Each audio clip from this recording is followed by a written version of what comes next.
I want you to pause for just a moment and picture that place in your life where everything feels uncertain, where you're not sure what tomorrow brings. That uncertainty can creep in so fast, can it? One day you're standing tall, confident, ready to take on the world, and the next you're overwhelmed by doubt, fear, maybe even desperation. You look around and you see nothing but challenges. You try to believe in yourself, but some days that belief isn't strong enough to hold you upright. I know that feeling. We've all been there, standing in the gap between where we are and where we hope to be, wondering if we'll ever bridge that distance. You might be asking, is there something bigger, something more powerful that can steady me? Today I want to tell you, yes, there is.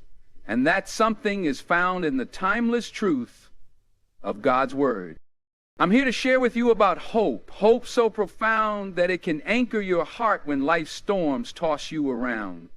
Sometimes we think of hope as a vague wish, something airy, intangible, like a balloon we try to hold on to in high winds. But real hope is more than that. Real hope has weight. It has substance. It isn't just about optimism. It's about a deep assurance that despite the chaos, you are held, you are seen, and you are destined to overcome. Imagine having a kind of hope that doesn't break under pressure, a hope that stiffens your backbone when you're about to buckle. That's the hope rooted in God, and it's unlike any self-generated confidence you can muster up on your own. Maybe you're in the audience tonight feeling run down by your circumstances. You could be a college student, struggling to figure out your future. You might be a parent, worried about the direction your family is headed in. You could be an entrepreneur, wrestling with tough decisions that affect not just you, but an entire team of people counting on you. Wherever you stand, you're probably carrying a weight that sometimes feels too heavy to bear alone. And it's in that load of anxiety, exhaustion, or frustration that God wants to speak hope into your life. But how, you might ask? How do we get from the burden of the everyday grind to a place of unwavering trust and assurance? That's exactly what we're going to explore. I'm not here to give you a motivational pep talk that fades as soon as you leave your seat. I'm here to invite you on a journey of discovering 10 powerful verses that can transform the way you face life's adversities. These verses aren't magic spells. They're not quick fix slogans. They're windows into a deeper reality, one where God's promises breathe life into weary souls. And if you'll open your heart, you'll find that this hope is within your reach, no matter how bleak your current situation appears. Tonight, we're going to take hold of a truth that has stood the test of centuries. We're going to look doubt straight in the eye and declare that it doesn't get to win. We're going to anchor ourselves in something unshakable so we can walk forward confidently, knowing there's a brighter horizon ahead. Are you ready? Because I am. And I believe this moment could be the catalyst that changes your life. Now, what exactly does it mean to anchor your hope in God? It means you stop trying to hold yourself up by your own strength alone. It means you recognize there's a divine hand that wants to steady you, guide you, and illuminate your path. It's about letting go of the fear that says it's all on me, and embracing the truth that says, and in this world where headlines can scare us, where personal struggles can isolate us, and where we often feel that it's us against everything, it's time to discover a powerful source of hope that will not disappoint. Let's lean into this together and see what happens when our hearts connect with the eternal promises found in these 10 verses. I want to begin by stating clearly, anchoring your hope in God is not a passive act. It's not something that just happens when you wish for it. It requires a conscious decision to trust, to believe, and to stand firm. It requires you to open the scriptures, read them, chew on them, and let them change you from the inside out. So let's dive in. And the first verse I want to bring to your attention is Jeremiah 29:11. For I know the plans I have for you. I love that because it reminds us that God's plan is bigger than our present dilemma. That alone can shift our mindset. Have you ever felt directionless? Like that college freshman who changes their major 3 times in one semester, unsure if they'll ever land in the right spot. Or the young professional who jumps from one job to another, always restless and never satisfied. Jeremiah 29:11 screams, there is a plan. When you understand that you're not an accident, that you're purposed, you begin to settle your soul. Ignoring this verse can leave you perpetually unsettled, running from one avenue to the next without realizing you're part of a bigger story. But if you allow this promise to sink in, you'll start letting go of aimless pursuits, and you'll find clarity and direction like never before. It's not about having everything mapped out on your own. It's about letting God weave your journey together for good. Romans 8:28 backs this up. All things work together for good to those who love God. That's your second anchor. Sometimes we look at our messy situations and ask, how can anything good come out of this? But this verse assures us that God's perspective runs deeper than we see. Take a family example. A mother and father on the verge of divorce, kids caught in the crossfire, finances in shambles, trust broken. It feels like a dead end. But I've seen families cling to Romans 8:28, praying and believing that somehow, some way, God's redemptive power could transform their heartbreak into a story of restoration. And I've witnessed marriages revitalized, relationships heal, children given a new sense of stability. Without hope, the heartbreak can feel terminal. With hope, it becomes a battleground for victory. The solution here is to hold tightly to that assurance that all things, even the painful ones, can be turned around. It's not naive. It's faith in a God who specializes in redemption. As we keep going, Psalm 91:2 says, I will say of the Lord, He is my refuge. That's verse number 3. This is about acknowledging God as your safe place. So many of us run to quick fixes, distractions, unhealthy relationships, substances, anything to numb the chaos inside. For the young business leader who's stressed out about meeting quotas, carrying the weight of an entire organization on their shoulders, the temptation to find relief in all the wrong places is real. But Psalm 91:2 directs you to a lasting refuge. You might think, I don't see how praying or reading scripture can outperform a quick hit of adrenaline or acceptance from a crowd. But that's the short-sighted view talking. In the long run, grounding yourself in God's protection provides a peace no achievement or temporary high can offer. Missing this promise is like missing out on a fortress that's been built with you in mind. Embrace it, and you'll see your anxiety start to bow to an unshakable peace. Verse 4 is Isaiah 40:31, but those who hope in the Lord will renew their strength. That's a straight up energy shot for your soul. Anybody here ever feel drained? That bone deep exhaustion that coffee can't fix, that sleep doesn't solve, because it's not just physical, it's emotional, mental, spiritual. Life sometimes seems designed to wear you out. But this verse offers a strategy for renewal. Hope in the Lord, wait on Him, trust Him, and in doing so you discover reserves of strength you didn't know you had. Ignoring this leaves you vulnerable to burnout, cynicism, and giving up on your dreams. Embracing it gives you the stamina to rise again with wings like eagles, unstoppable, unbreakable, even when the world says otherwise. Fifth, Hebrews 10:23 says, let us hold fast the confession of our hope without wavering. This is the clarion call to perseverance. When times are tough, health issues, job losses, betrayal by someone close, our grip on hope can slip. But Hebrews 10:23 tells you to hold on, to not let the swirling doubts around you pry your fingers from God's promises. Picture a community center in a struggling neighborhood where violence, poverty, and hopelessness abound. Maybe the volunteers there see minimal change after months of effort. It's easy to waver, to think, what's the point? But the verse challenges you to cling to hope, to keep feeding the hungry, educating the youth, and standing up for justice. Because the one you trust is faithful.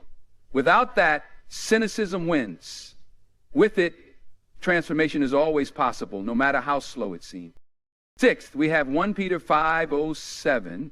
Cast all your anxiety on him because he cares for you. How often do you carry worries that aren't meant for your shoulders alone? Some people walk around like they've got the weight of the world strapped to their back, never realizing there's a place to unload. Imagine a young person worried about failing exams, or a parent concerned about the future of their children in a shaky economy, or a CEO losing sleep over a looming business crisis. Anxiety can choke out hope if left unchecked. This verse offers a direct command. Cast it off, throw it onto God. The moment you do that, truly release control, you make space for God's peace to flood in.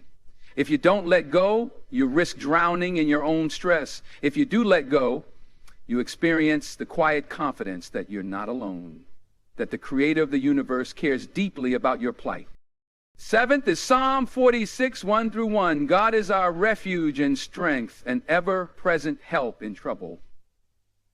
I remember a friend who lost everything in a natural disaster. Home, car, personal belongings. It was all gone in a matter of hours. For him, this verse was a lifeline. God wasn't some distant figure, unconcerned with his suffering. He was ever present right there in the thick of despair. Knowing this changed my friend's perspective from defeat. He still had to rebuild, but he did so with confidence. Without acknowledging God's presence, you can feel abandoned in your darkest hours.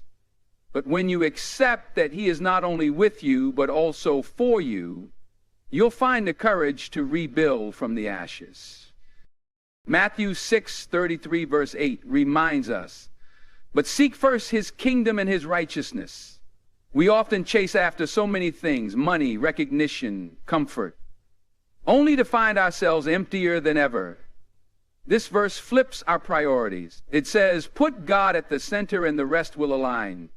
It's a wake-up call to reorder your life. If you don't, you end up perpetually scrambling, always short on true fulfillment, always chasing a moving target. But if you do, you'll see blessings unfold in ways you never expected. You'll see relationships heal, doors open, and a sense of purpose that surpasses any short-lived accomplishment. Number 9 is Philippians 4:13. I can do all things through Christ who strengthens me. It's a declaration of capability. Sometimes we hold ourselves back with thoughts like, I'm not good enough, I'm not strong enough, or I don't have what it takes. But this verse challenges that narrative. It says, yes, you can. You can step into that new position, forgive that person who hurt you, start that community outreach, or go back to school in your 50s. Because it's not just about you. It's about God working in and through you. If you reject that, you might stay stuck in a cycle of self-doubt. But if you embrace it, you can surprise even yourself with what you're able to achieve. Finally, number 10 is John 16:33. In this world you will have trouble, but take heart. I have overcome the world. Now, let's be real. Trouble is guaranteed. Setbacks, heartbreaks, obstacles. No one is immune. But Jesus says, take heart, because victory is already won.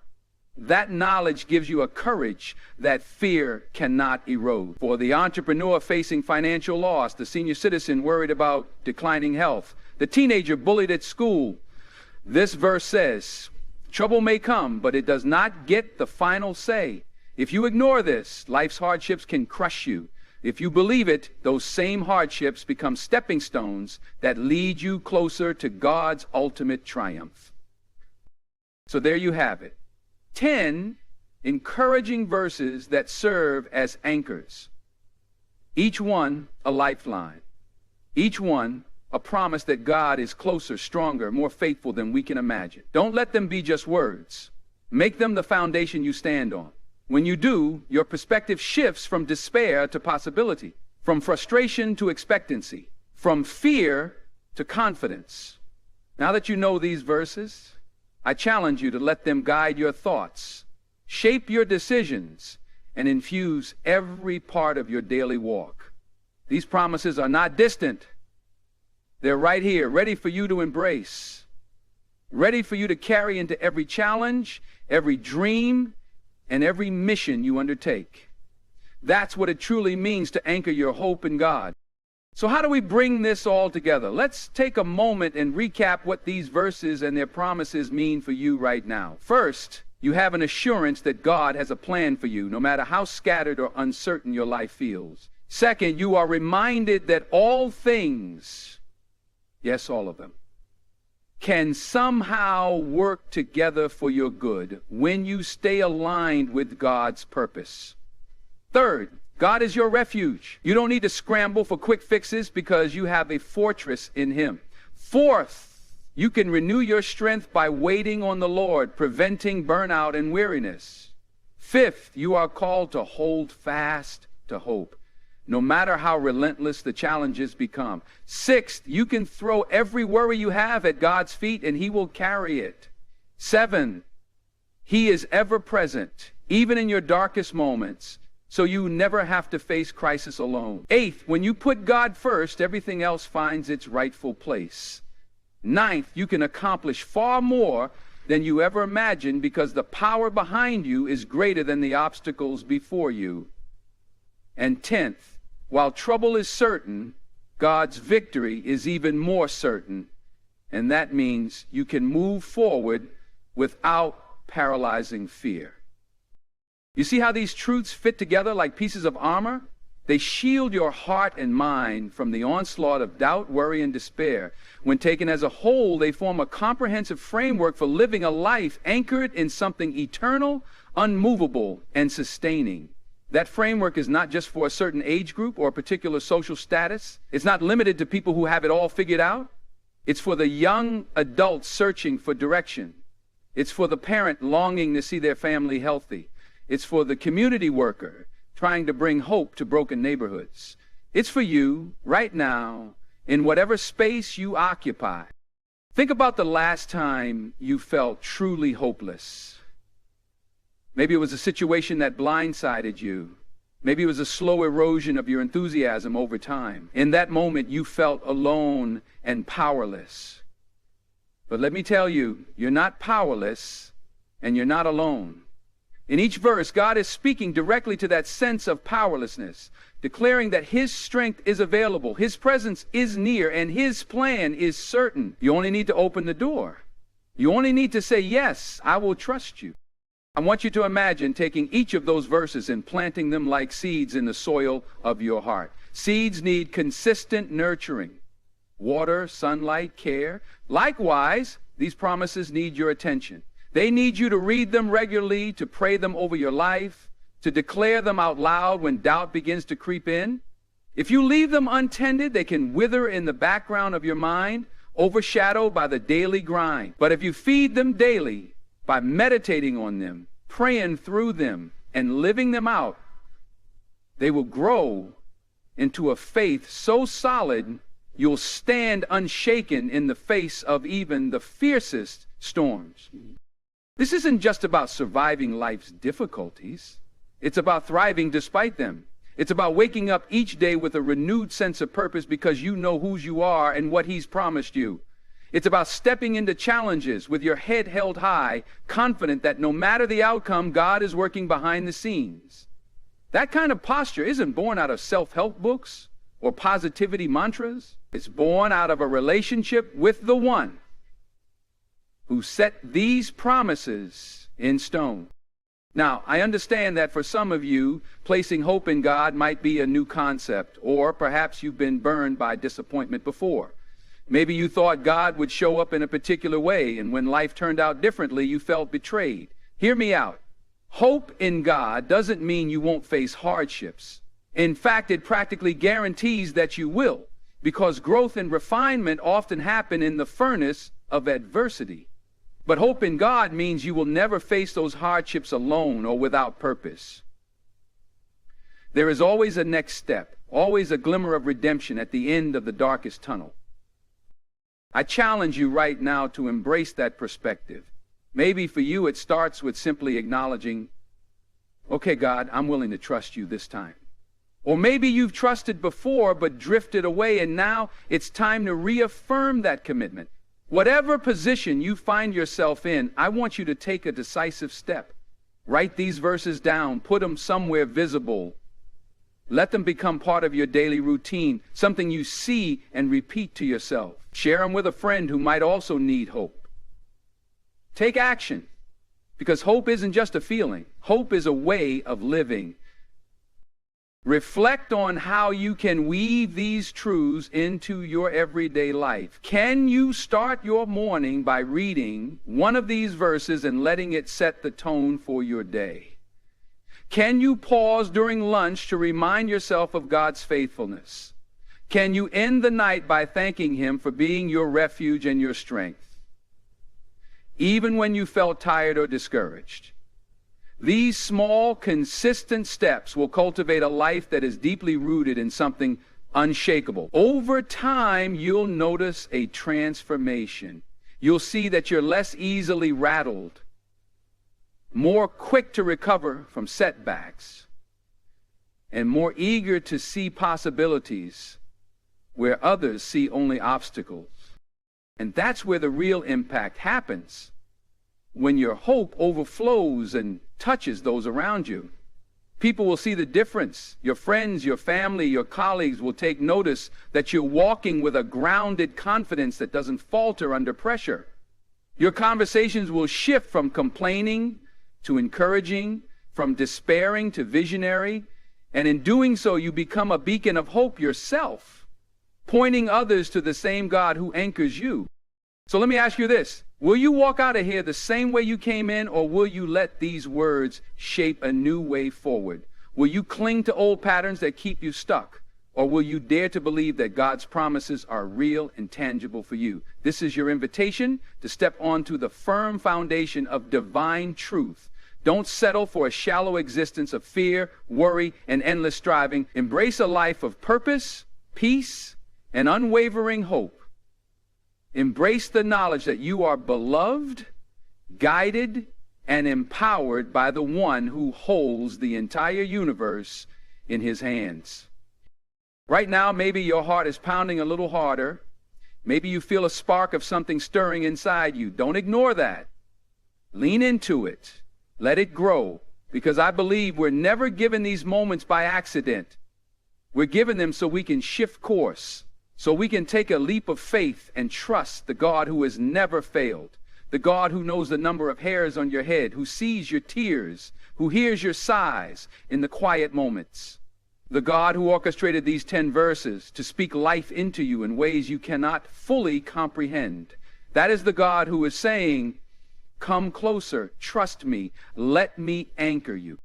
And if you do that, you take that step, if you say yes to this calling, imagine the possibilities.